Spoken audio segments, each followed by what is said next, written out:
Welcome everyone to our 191st webinar that we've done since we started doing these back in March of 2020, and just real proud of everything that we've built here. And it's 6 years of doing these, and coming up on starting our sixth season of doing these, and the community we've built and the group that we've put together, sharing information not just at or during these webinars, but rest of the time as well. So I'm really happy that you're all here and getting a chance to watch these and giving us a chance to do those. So today we've got a very kind of a cool one. We're going to talk about innovative Kart data analysis, and we're going to. I was chatting with David, who's joining us here today. David, thanks for coming. Appreciate it very much. David attended his first ever PRI convention in Indianapolis back in December, and while we were there, we got to talk about, of course, all the normal things, and had a good time and some good meals together and such. But then we got to actually sit down and discuss even a little bit deeper into some data analysis things. And David was showing me some of the stuff that he's doing, and I go, David, you got to come join us and on another webinar. This will be David's fifth webinar of joining us, five-time webinar co-host. We'll give you some links to his previous 4 webinars in the chat box, and anything that we talk about linking here today, for those of you that are watching this on YouTube later, the recorded version will be down in the description box. So anything we link will be there as well. So David's been around racing most of his life, dirt kart oval racing, since he was a wee little boy, and got just tons of experience. And David could talk about that a little bit as we go in a minute. I don't want to put him to have to see this slide too long. I know that bothers some people, so we'll move on. But what's interesting is because he's been a driver for a long time, and now he's a dad and a kart shop owner and a data guy doing all sorts of data stuff.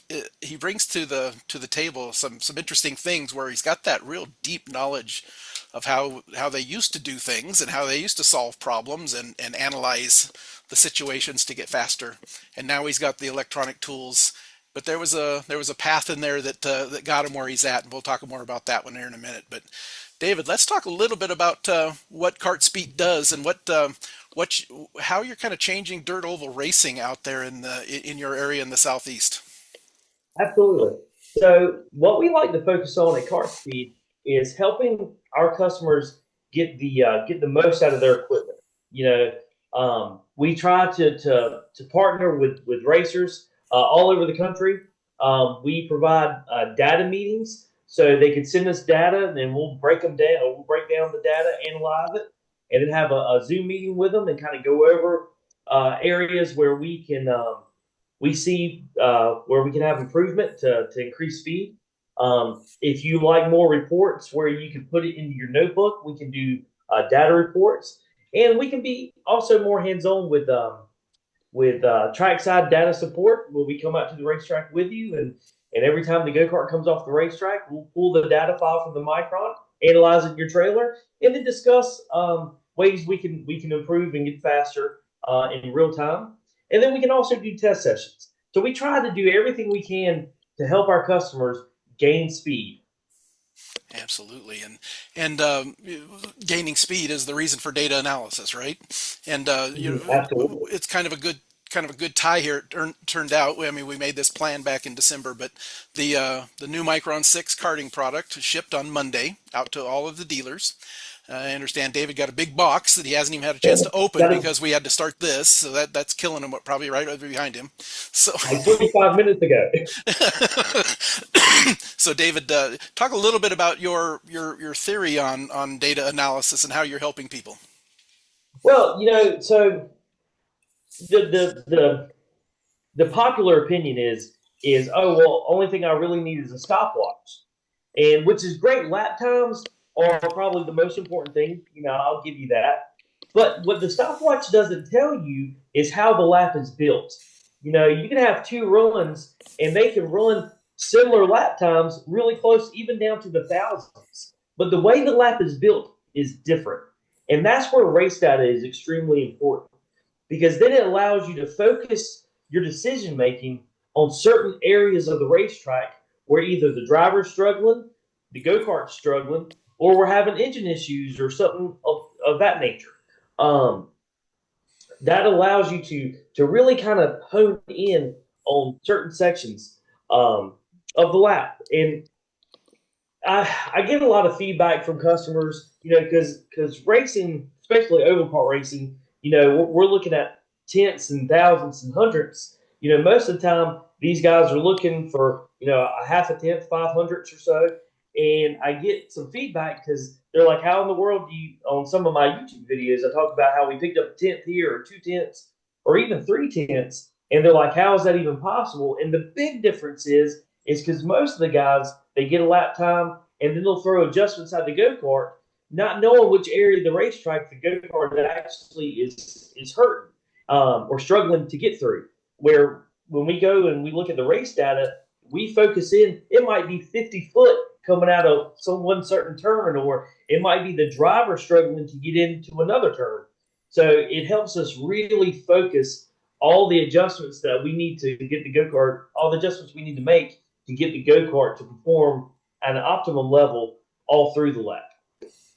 Exactly. The as you and I was chatting the last couple of days, there's been times when I've even on a minute and a half lap on a kart,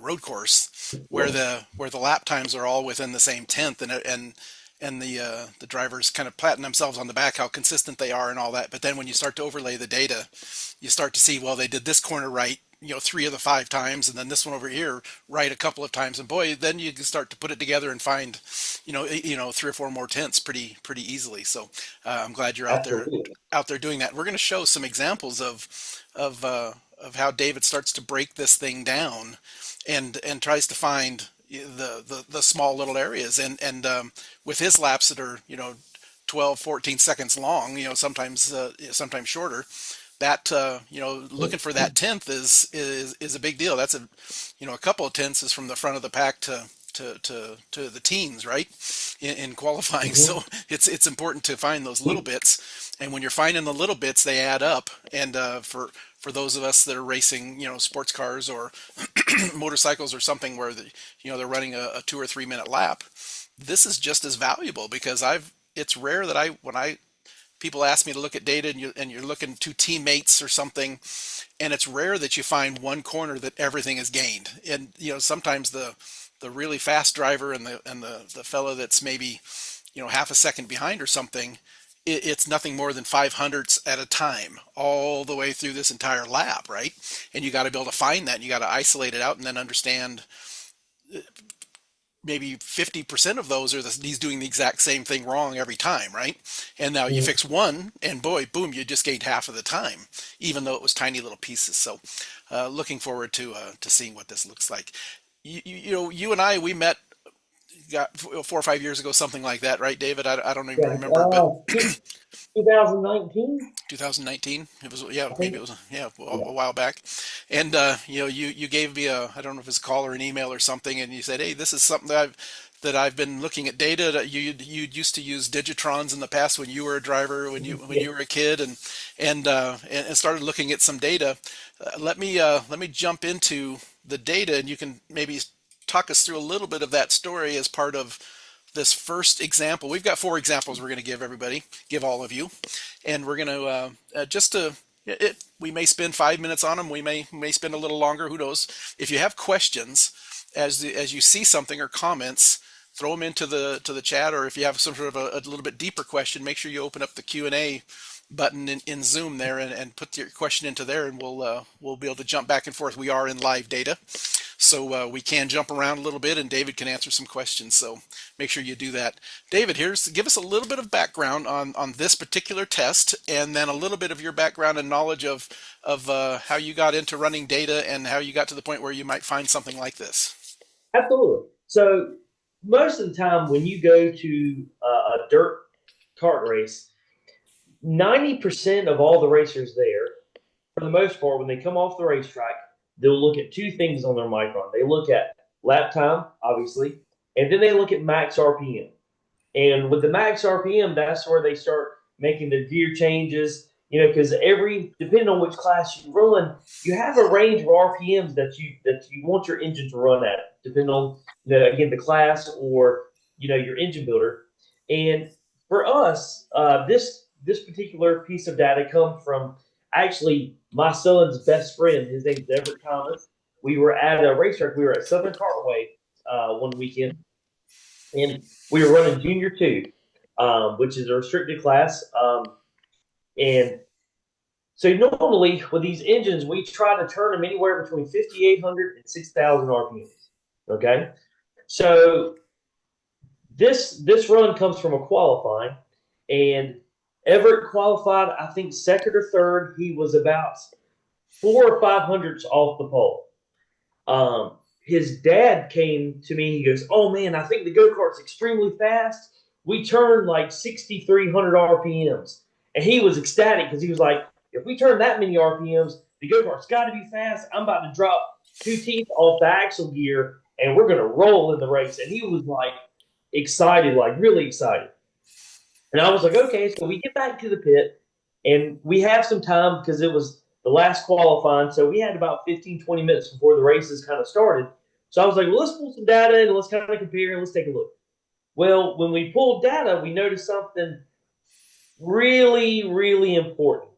Um, is that when the go kart went into the turn, it had a hard spike of RPMs, and you could see it at the end of the front straightaway going into turn one. You can see that giant spike, and even though like max RPM is great information, you have to sometimes kind of dig into it a little bit more and look at the whole lap to make sure to verify that that information is accurate.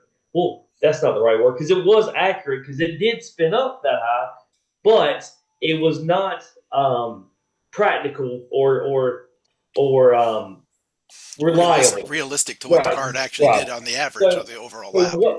what ended up happening was he hit a bump going into turn one, and that caused the rear tires to come up off the ground and slip, and he got that one spike of RPMs. Because if you go and look at the RPMs going down the back straightaway into turn three, now his RPMs are what is that 59, 67? So Yeah. the actual RPMs is exactly where he wanted them to be. So sometimes, man, I tell people all the time, sometimes race data doesn't show you something you didn't already know. It's not this big revelation, but sometimes it saves you from making a bad decision. Because he was about to drop 2 teeth, and I guarantee you, if he had went into the race with dropping 2 teeth on the axle, the go kart would have been way slower. It'd have bogged the engine real bad coming out of the turns, and he wouldn't have been as fast as he was. Yeah, you'd have had So this again, 200 RPM here. This would have just been down 200 RPM more over here, right, coming off the corner, and right, it would have been a dog, right? The it was for those of you that are watching this that maybe don't run carts a lot, they the way the carter typically will run this, as opposed to maybe the sports car guys, but the you'll go to your Micron and they've got a button. There's a view for the memory, and it's very easy for them. The driver will often push it even before they get out of the cart. They push a button and it brings up their 3 best laps, and it gives them their highest RPM and lowest RPM, speed difference, and the RPM drop in the corners, and some things like that. So that's why this particular dad and the driver knew that the RPM was such, and before they ever even downloaded the data. So they actually seen it. That's kind of interesting. And see, and that night, Everett was one of the fastest go karts at the racetrack. And that's not just Junior 2, that was over many different classes. And one of the reasons why that is because majority of the carters down there that day saw this spike and saw their max RPM, and then they probably were clever enough to not just look at the max RPM, but look at other laps to see what the max RPM was. But the problem was that the bump was in the groove, so they just didn't hit it one lap. Look at lap one, it's spiking just the same, still the spike. So one of the reasons why Everett was so much faster than everybody else was because they more than likely slowed themselves down by changing the gear. Yeah. It took themselves out of the race, essentially. Yeah, funny. Interesting. And, Um, and David, you talked with me earlier about back when you were driving and you had no tax for a long time, right? And then we got tax, and we had the old Digitrons there for a while, and I remember you the way you said it was kind of funny. Yeah, my dad wanted me to keep my eye on it or push the button to tag this thing at a certain spot on the track while I'm driving, right? when I started racing, all we had was an RPM. It was just a tach, right? And all it read was a single display RPM, but it didn't have any memory or anything. Well, a couple of years go by, then they come out with the dual display Digitrons where they had max recall, but then they had a little red telltale button that if you hit it, it would put that in memory whenever you hit it. So the first time I went on the track, my dad was like, when you get to the end of the straightaway before you go on the turn, reach down there and hit that button so you can see what it is. It only took one practice where he was like, "That's a bad idea," because I ran off the track, near about went through the woods, and I come off the track. He's like, "What are you doing?" I'm like, "I'm trying to hit the button, but my feet keep moving around." He's like, "Don't worry about the button." Your typical father and kid racer, right? Yeah, you're arguing back and forth a little bit. That's kind of funny. But dude, it's amazing how much data and technology has come. Like, dude, if we had this information back in the '90s, the amount of speed that we could have created would have probably been astronomical over what we did, because a lot of stuff was trial and error where you kind of see from an outside perspective, right? So you take guesses on what's actually happening in the go-kart. Exactly. One thing that I think, nope, go ahead. One thing that I really thought was cool with this piece of data was, the obvious, the RPM spike, but the accelerometer Z, where you can see the go-kart leave the ground, and then you brought up how you can see the lateral G's where the go-kart loses grip. Yeah, you can see what basically the way the Z accelerometer, which is straight up and down in the kart, right? And the higher this, the lower this graph, this white line is getting, is the more the driver's being pressed into the seat. And so when he hit the bump, and then that kart went up and released quite a bit by coming up with this spike. And when that was happening, you can see where the kart actually released, lateral grip as well. It's kind of interesting. And then the second bump actually got a double spike here on this particular one. The lap before he didn't get the double spike, but yeah, you can actually see in the Z accelerometer as well. Kind of interesting, and how bumpy the track is. I started to use the accelerometer Z information a lot in the off-road racing world. We could the guys were hitting the jumps, and they would hit the jump, and they'd be in the air for 2 or 3 seconds, and it would just come up and go right to zero. And then when they'd come down, then it would spike back down. You would know exactly when they left the ground and when they hit the ground by watching this. And you can even see that on a rough dirt course here. So kind of fun. Okay, let's go to the second one, and jack attack here. And this one here is load this one up and put this up here. And this one here is what I find interesting about this, and the cameras have not been used a ton in dirt oval, certainly the Smarty Cam. And what's interesting is the you're going to see some stuff when we go back and forth on this with the Smarty Cam video up here on the right, tied all together with the data and where they're at on the track down here in the track map. And you're going to see that the driver's not changing their hands all that much, and even with the steering sensor, it's a little hard to catch. But boy, with the video, you can see the small little changes that are actually happening on this rock hard dirt oval track with these big soft tires, and the amount of G's that are happening. Those of you that are from road racing or whatever, I mean, you can kind of see here that there is 1.5 G's here, on dirt. So that there is a lot of cornering force happening here. So David, let's talk a little bit about this one and kind of set up the what this screen and what this data is telling us. Yeah, so one, I would like to say the Smarty Cam is really like a game changer. When you start adding that or video to the data, it brings context, right? It allows you to kind of go back and see what's actually happening, and it syncs it with the data so well, man. It really is a game changer. So what's happening here is, so this was at the Christmas at Kinley race a couple years ago. Jack was running Junior 3. This was also in qualifying. He goes out in qualifying. I'm standing at the fence. He goes into turn 1, and he's really fast, but at the apex of turn 1 and 2, the go-kart breaks loose. And he comes around, and I'm thinking, oh, man, we cut a really fast lap. He qualified, I think, 4th, like a 10th off the pace.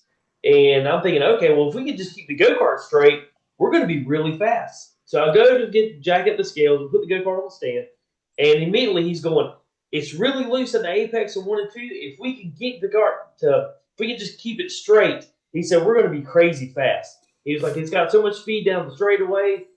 He was like, if we could just keep it straight, then we're gonna be good. So we spent the whole time from the scales back to our trailer, our pit area, talking about the adjustments that we can make to help tighten the go kart up. We were talking about changing right front camber, adding some camber to take a little bit of right front grip out of it. We were talking about maybe adding a little bit of cross or taking some left side off. But we were just kind of spitballing adjustments we can make. So we get back to the trailer and we decided to pull the data before we get too far into it. And we noticed something extremely important. And this is where, again, data really excels well over just a stopwatch because it allows you to pinpoint and diagnose the problem correctly. If you look at the apex of 1 and 2, right, you'll see the go kart was building G's, and all of a sudden it unloads. And when it unloads around about the 200-foot mark, watch his hands. Watch him give it steering wheel, okay? And he's giving a steering wheel, then all of a sudden, the go-kart snaps loose, and he has to turn it back to the right. I think it's funny. I'm like moving my chair like a mimic of the go-kart. That's crazy. But that right there made us stop on our tracks and go, wait a minute. The go-kart's not loose. We're actually pushing. We don't have enough right front grip because he was giving it so much steering wheel that once the right front finally found grip, it had too much steering wheel in it, and it pulled the front of the go-kart, down and made the back end break loose. And a wise man told me one time, he said, David, when you're looking at data, there's 3 questions you got to ask yourself. What happened? Where did it happen? And why did it happen? And this gives you all 3 right there. So instead of making changes to tighten the go-kart up, we actually made changes to free the go-kart up and to help it unload the left rear. When we did, he ended up being the fastest go-kart in the first race by a good bit. And again, it's not just about the adjustments that you make. It's about diagnosing the problem correctly, right? And then you can see it as plain as day, and the SmartyCam really helps. Where you can see the go-kart unload by the lateral G's, see him give a steering wheel, and then have to catch the back end once he gets unloaded. Yeah, it's amazing what you can see the lateral G's have built to a maximum right there, right? And now the lateral G's, as it's starting to, the understeer is starting to happen, he's losing some overall vertical or lateral grip, right? And then it starts to even a little bit more pushy loose is what they call that exactly. And so it's pushy, pushy, pushy, pushy, pushy, and then all of a sudden, it really loses it here. But it's no more push, and you can see by a steering sensor or by the hands on the wheel here that all of a sudden it was the oversteer happened. It's what we sometimes call tripping over the front tires, right? You just keep loading, and all of a sudden the back end just steps over, and it's classic, right? But that is misdiagnosed as much as anything else. Any other cornering performance thing that I find is they remember the thing that actually scares them, not necessarily what led them up to it, right? Well, as a driver, man, you got to understand that the driver is in a high stressful environment. Things are happening really fast, and most of the time, even pro drivers, because I've worked with a lot of them, they either remember what happened last or what happened worse. They don't really remember what happened building up to that. I kind of think of the corner as kind of like a snowball effect. Have you ever seen the Looney Tune cartoons where the cartoon character starts at the top of the mountain and he rolls down and he just turns into this big snowball? Well, the same thing is happening to your go-kart or to a race car when he goes into the turn. Driver's heading down the straightaway. The driver gives the car or the car input. The go-kart or car reacts. Then the driver reacts to the vehicle. Then the vehicle reacts to the driver, and it just builds. Yep. The one of the things that David and I chatted about a little bit yesterday was whenever I find a problem where there something all of a sudden you get a bunch of arrows pointing at this loss of RPM is what stood out to me, and the loss of grip was the first thing that just jumped out at me. It was like, whoa, why all of a sudden was this loss? And then found some RPM all of a sudden. That was the rear tire spinning as it started to come around, right? The RPM went back up as the rear end broke loose, and then went back down. It was like, okay, but the trouble is you rarely can diagnose it at this particular 3.3 seconds into the lap. You have to go back. Boy, let me go back about a second, and then begin to piece it together like a detective, and then pretty soon you can figure out what went wrong. And it's not always wrong. The drivers, they're paid to do certain things, and one of them is get the most out of the car that they can. Your kid's job is to go as fast as he can go and find that limit. Well, so it wasn't something that went wrong. It's just that there's an opportunity to figure out how to make it not do that, to go faster yet. So if he would have never driven it to that spot, you'd have not had the opportunity to catch it and then fix it and then move on and go faster. So whenever we data, I always try to watch what I say and how I say it. This went wrong. Well, no, it really wasn't wrong. It's really the right thing to do. We have to have these things happen so we can figure out what to fix, right? So. And I agree with you. Sometimes you have to act like a crime scene detective because you're building a story, and that's where again the Smarty Cam is so valuable because it allows you to go back in and kind of watch what's going on, watch the environment that the vehicle is in, what's the environment that the driver's in, because sometimes it keeps you from going down a wild goose chase, And I just changed laps to make sure that it was happening again. So I went back one lap and just started scrolling through and watch his right hand pull down. There it went loose again, almost the exact same spot that it did it before. There was a couple of other earlier ones, but the big one was almost at the exact same spot, right? So watch how much steering wheel at the exact same spot. Watch beforehand, and then watch how he increases the steering angle before he has to pull it back to the right. Yep, boom, boom, boom. Fist is above the top of the screen, and then all of a sudden, boom. Yeah, he's obviously pretty tight in that cart because he's actually driving this with his wrists, which is kind of interesting too, right? You're just sliding around a little bit. Let me just catch it, to have the skills of a young driver, right? So the reaction time is what it is. Exactly. And then he was coming in. So, anything else you'd like to add on this one before we move on to the next one? No, that's really like the big thing, man. In I know I kind of talk about it lightly, but we were about to really take ourselves out of the race. It would mess up our whole race night because I was going to go totally opposite. How many years I've been in racing, and I was sold when we were at the scales. Oh, this is what we're going to do. This is the problem. Here we go, and we would have just gone backwards. Well, all I can tell you is my son started in karting, and the two that you've shown so far, I have made the exact same mistakes and went the wrong way. So as I was learning data and understanding things. So when you started to show me these are two mistakes. The two you've already showed are mistakes I have made and made the wrong call. And then it takes you half a day to get back up to speed, right? To get back up with everybody. Okay. In a lot of distraught and depressing feelings. The kids are mad at you. The wife's mad at you. Everybody's Nobody's talking to you. Sitting by yourself in the trailer. Yeah, exactly. I've been there a few times. Exactly. They're all mean mugging you. So let's see. So then this one is a little bit of a different way of looking at it. And David, again, has been out there working at the forefront of technology. And you've seen the steering. We didn't show the steering, but it was in there. And we showed the video camera, the Smarty Cam Sport that he has on the cart.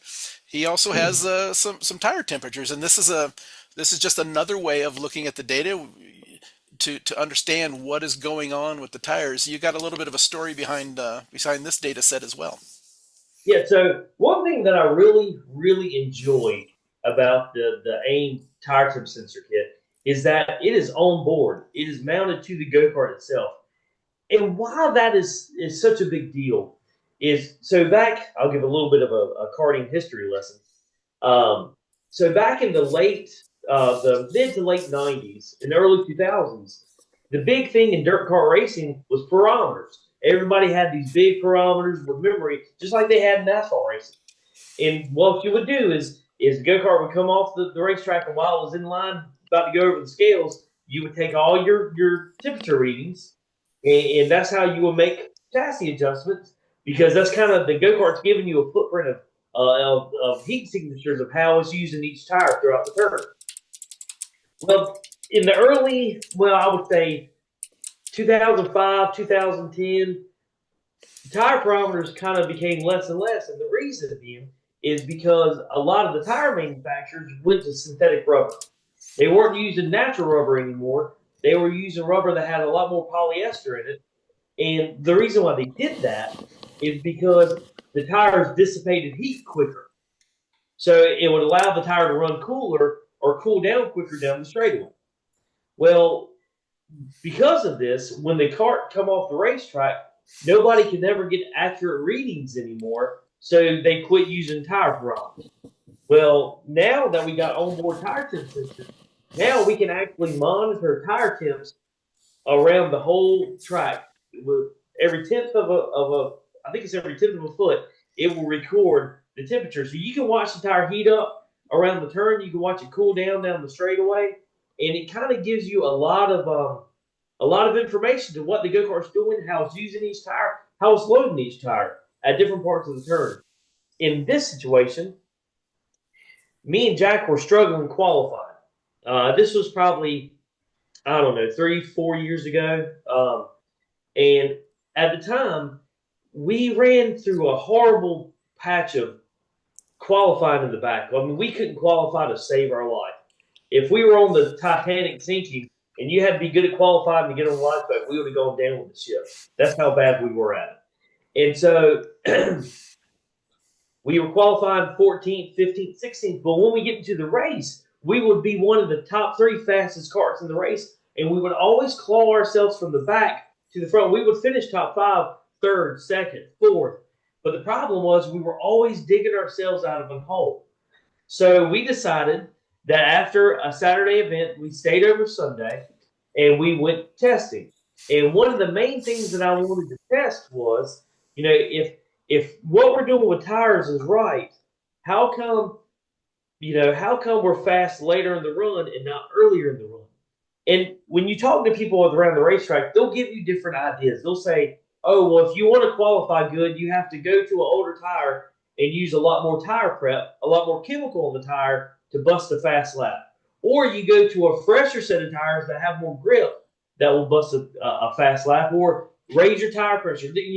Everybody, if you talk to 5 different racers, they're going to give you 5 different opinions to how to qualify good, right? Well, instead of wasting our time and trying all these different things at a race event, we decided to put the tire temp sensors on and go testing.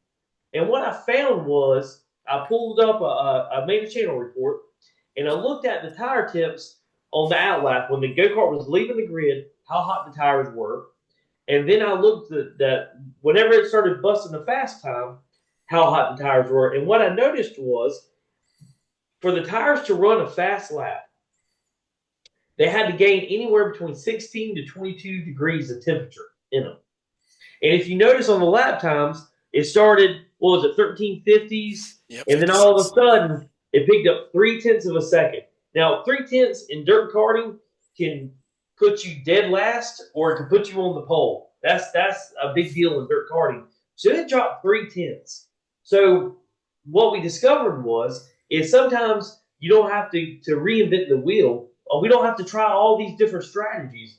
We knew we were fast. We just had to take that speed and move it from the middle of the run to the beginning of the run. So to fix the issue, we took this data that we found that, okay, the tire has to be around 20 degrees hotter than ambient. And so every time we went to races from then on, when qualifying came, we would preheat the tires at the pit, and then I'd run him down to the grid, put the go-kart down, and then let him go on the racetrack.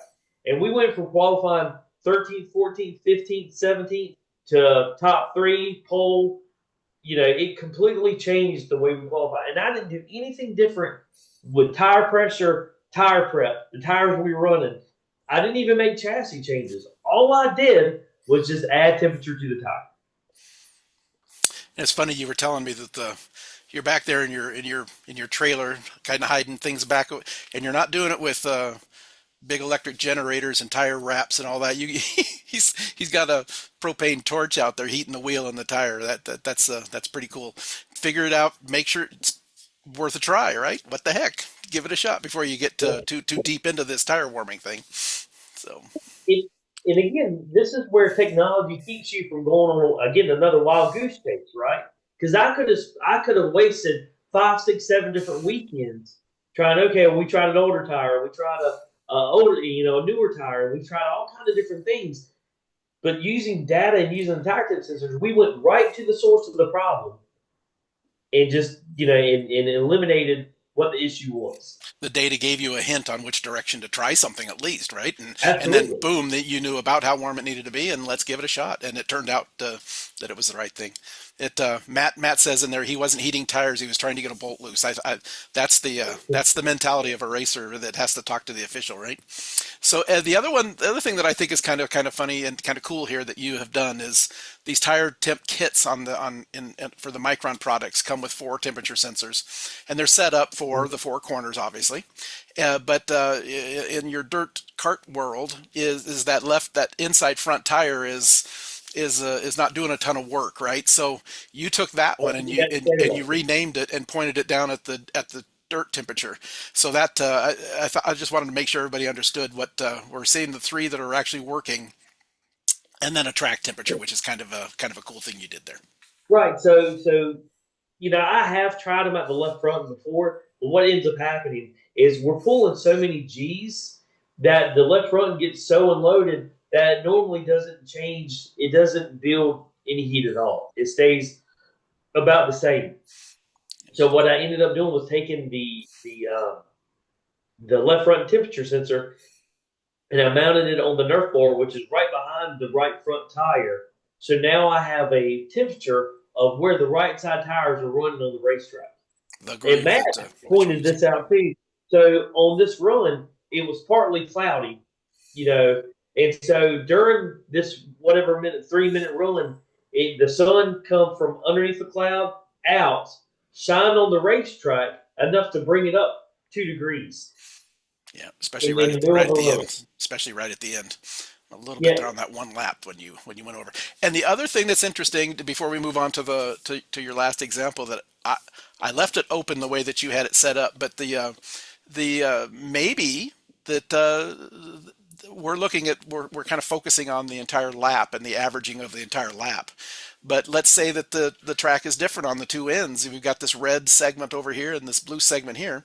The way you've got the channel report set up is you can go look at the tire temperatures on split 2, which is turn 1 and 2 here in this particular case, and you mhm, could see exactly what the tires were doing in that corner. And if we go to the bottom, here is the tire temperatures in this smaller piece of the track. And maybe there's different banking, maybe there's different, the track is coming apart or something on one end or the other. The segment reporting piece of the channel reports can be a very, very valuable tool for a lot of people. absolutely. And so going back to the left front pointing at the racetrack and using splits, in the segmenting tool, that saves you from also kind of going down a rabbit hole because you might go through one turn and all of a sudden the tires are 10 degrees hotter. Well, if you got the track temp and you notice that, oh man, but also the track temp raised 10 degrees because you might have a portion of the racetrack that's in sunlight, the other portion is in the shade. If trees around the racetrack so that will save you from thinking, oh, the go kart sliding in an area because the tire that slides builds more heat than one that's gripping. No, it wasn't that the tire was sliding, just the track temp was up around that area of the racetrack. The other interesting thing I think you did here, which I see this the difference here, is you did a math channel called the difference between the right front and the right rear. So my guess is I'll set the table. You tell us. You're looking for an understeer oversteer difference here. If it's always Absolutely. negative or always positive, depending on how you do the math, you're going to see which one is slipping more. The point I'd like you to talk to on this exact same thing while you fill that in is look at the straight. Now, this is the straight, this first piece of straight across the start finish line. and it's the numbers are all slightly negative, and then you get to a corner and they're basically all positive. It's just an interesting thing of here we are now breaking down the track and seeing what the car is doing in a corner versus how it's cooling off on the straightaway versus building heat into the corner, and which end of the cart is building the most heat in the corner. That's an interesting thing. Absolutely. So I use that channel a lot in dialing in a chassis setup and what the go kart's like because just like you said, I'm tuning the chassis by the heat signature of the tires. If the right front is hotter than the right rear, then obviously the right front is sliding, which is understeer or pushing. If the right rear is hotter than the right front, then it's oversteer or loose. And what gets really cool is you start looking at these numbers. The driver comes in and he goes, "Yeah, it feels neutral," but you still see a discrepancy in these numbers, and you start making adjustments based on these little small discrepancies, and you might only be moving it 5/10 of a degree, 1 degree, not big changes at all, and you keep improving and picking up time, and the driver the whole time says it feels neutral. Then the funny part here is the first half, while the tires were getting up to temperature, these numbers are positive. In the second half, once the cart got fast, they're negative. So the balance came to the cart on top of it, at least at this end. And we could go to the other end and see the other end. It actually looks kind of a little bit more balanced. It's kind of funny, but just interesting data and just ways of looking at this stuff to become understanding of what it is. When I've used tire temperatures on sports cars that we've ran, I'm averaging the front two and the back two, and then trying to get an understanding of what is that, which are getting hotter and where are they getting hotter, and the understeer oversteer thing. And that some drivers, I've worked with different drivers, some of them are going to say that it feels it's perfectly neutral, but yet it's showing sign of being understeery, and that's their comfort point, right? That's what they want in the car. And even though Exactly. we may see something in the data, if this is what makes them go faster, this is where we go, right? So it's don't let the data totally push things around. Let the driver's feedback, the speed, the lap times, and what the driver says help you understand where you want to build into the car. Absolutely. Because every driver is different, just like every go kart is different. And it helps you understand, in kart racing, the chassis design is important. Where they put tubes, what the bends are like. So you'll find that some chassis, are its fastest when the right front is 2 degrees hotter. And that's where that go kart likes to run. And a lot of times that's where the drivers like. And then you'll find other chassis, like for instance, this chassis that Jack is running, it was always fastest when the right rear was a degree to 2 degrees hotter. And just like Matt pointed out in the discussion on the fastest laps, if you notice, the right rear starts getting a little bit hotter. The go kart starts turning a little bit better, and that's when it starts really popping fast time.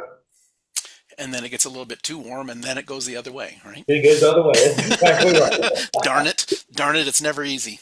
Let's jump into the fourth example, and then I did get a note from Kyle, talked about wanted to maybe look at a time compare on that second run we did of when the cart was getting loose there, and kind of see something. We'll jump back to that one in just a moment, but let's look at our fourth example, and then we'll jump back and answer that question of how much time did that loose condition actually cause. That we talked about speed loss and all these different things. Let's talk a little bit. We'll talk about it in this data file that we're about to look at. We'll talk about how much time loss on this particular little escapade that the driver went through as well. So the talk a little bit about, as I kind of set this one up, let's talk a little bit about how this data came to you and what it is. So sometimes, you know, track availability is a big deal in kart racing. Okay, and sometimes, because it's dirt racing, the weather affects it. So being able to get to the racetrack, go testing, sometimes is a really big problem. So me and Jack, on occasions, have come to race events and signed up for classes, and all we do is go testing, right?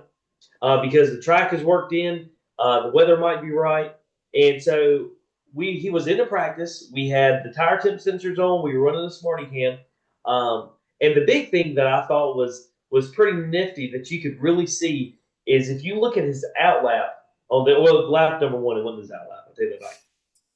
he loses a lot of speed getting into turn one and two, and you can see the go kart unloads and he gets really out of shape.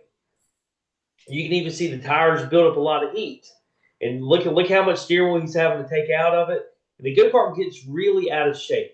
Okay, but if you go to his next lap, which is his fastest lap, he maintains a whole lot more speed going into the turn. Okay, the go kart stays more loaded. It doesn't unload as violently. The temperatures stay down. And the go kart drives a whole lot better, right? Well, the big difference, and this is where data comes into that. Not only does it help with your vehicle diagnostics and making adjustments to the go kart, it helps refine your driving, right? So you can pull up both laps and notice that on the first lap, Jack came into the turn too wide and put the right side tires in the dust. When he did that, um, it it caused the go kart to get upset and the right side tires to lose grip.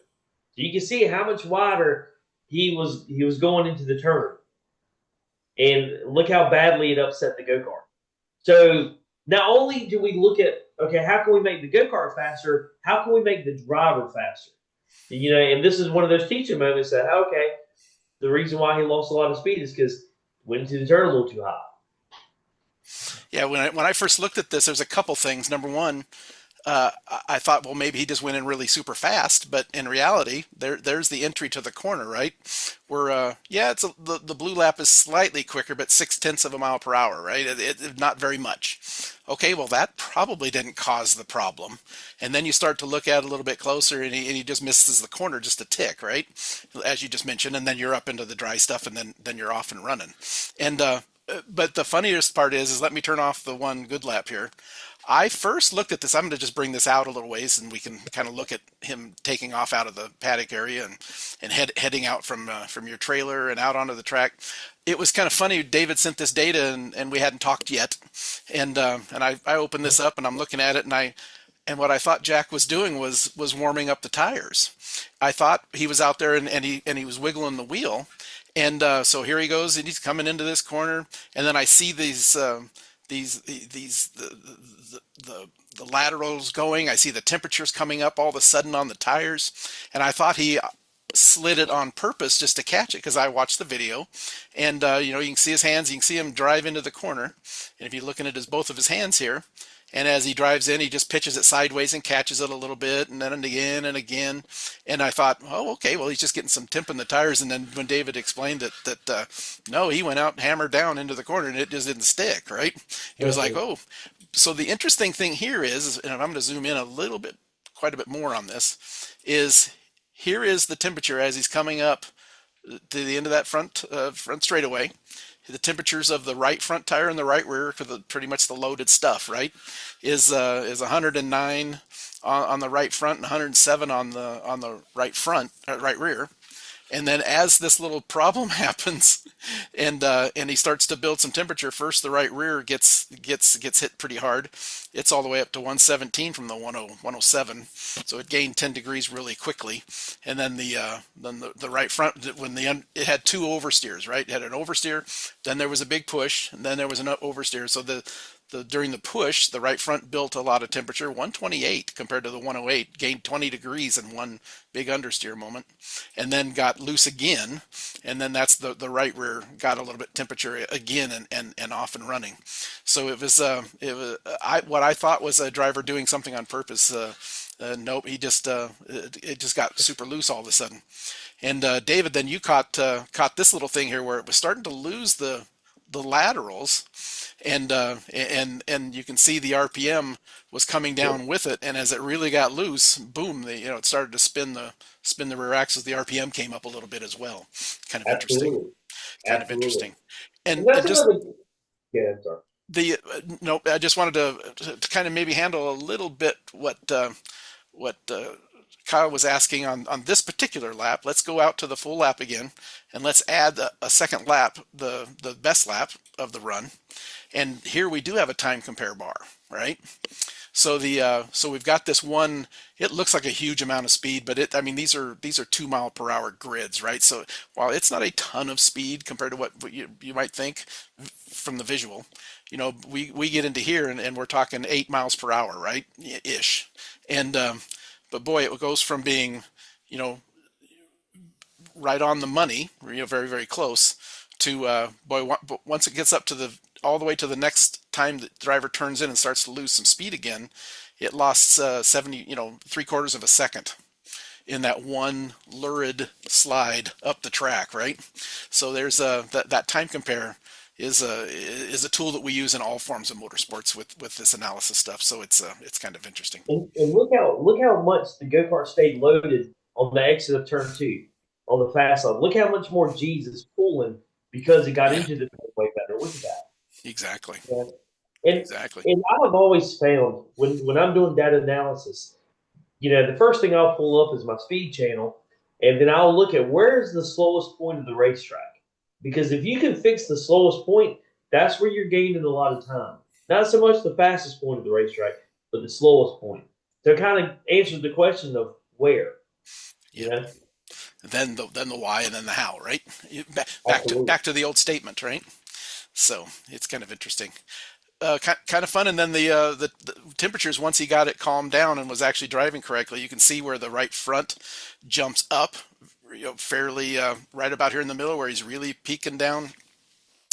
You can pretty much say there was probably just a tick of understeer at that moment, obviously, or the loaded tire certainly, and then it's Mm-hmm. followed by the rear tire coming up as the car starts to come around and settle nice for him and take the set and rip on down the track there. Boom. So it's kind of interesting how one happens before the other as well. Yeah. It's pinpointing certain areas in the racetrack where the Oh, stopwatch only tells you laps. This tells you, I got to fix 50 foot.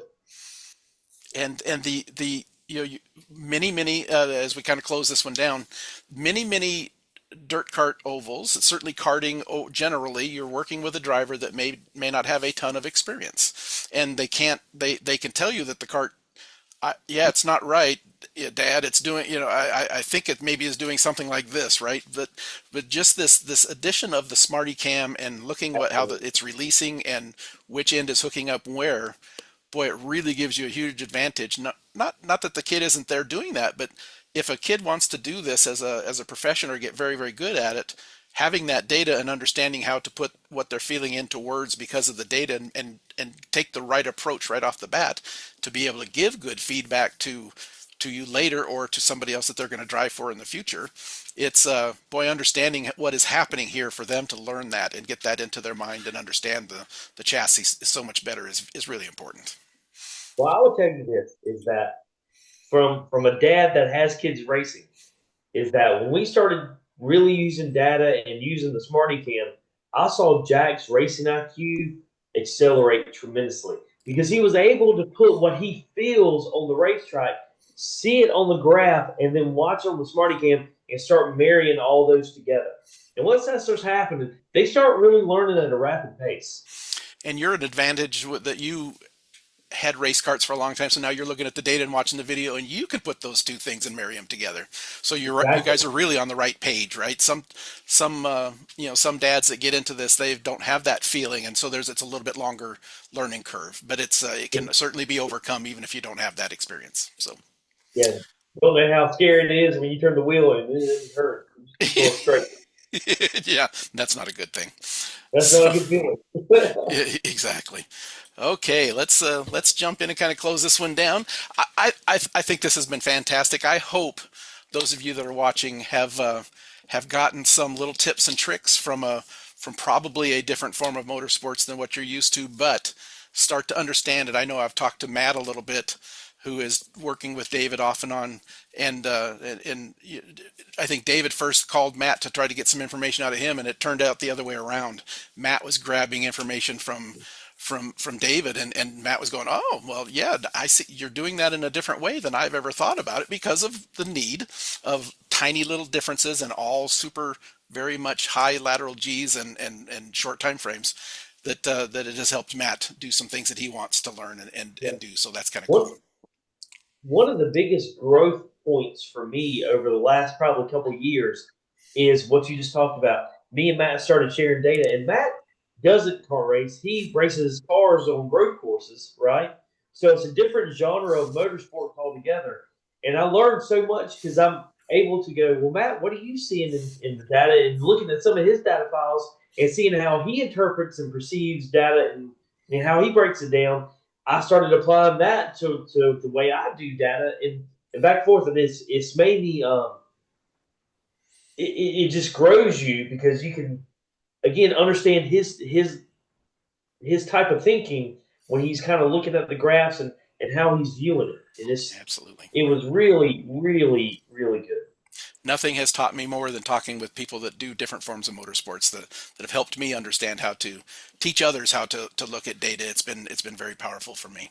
We're gonna put this one out. We're recording this, and as soon as we get done, we'll stick it out onto our YouTube site. Go ahead and visit there if you haven't been around. Those of you that are watching this live, go ahead and jump out there. We've got a bunch of them out there and growing all the time. So make sure you take a look at that.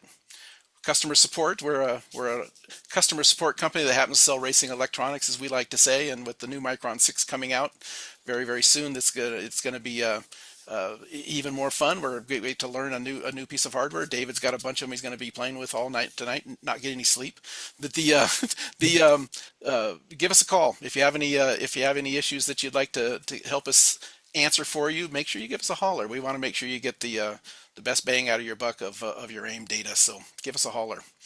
The next AIM webinar, for those going to come back on February 25th, it's one of our morning, early afternoon on the East Coast, will be underused and important Race 2 3 functions. Looking forward to we talk about specific things in a lot of these webinars, like we did today, where we use a function to answer a certain question. We're going to turn that around, and we're going to talk about functionality and some of the ones that we find a lot of people are using to really good effect that maybe a lot of people don't know about. So we're going to show some different ones that may be analysis, it might be in configuration.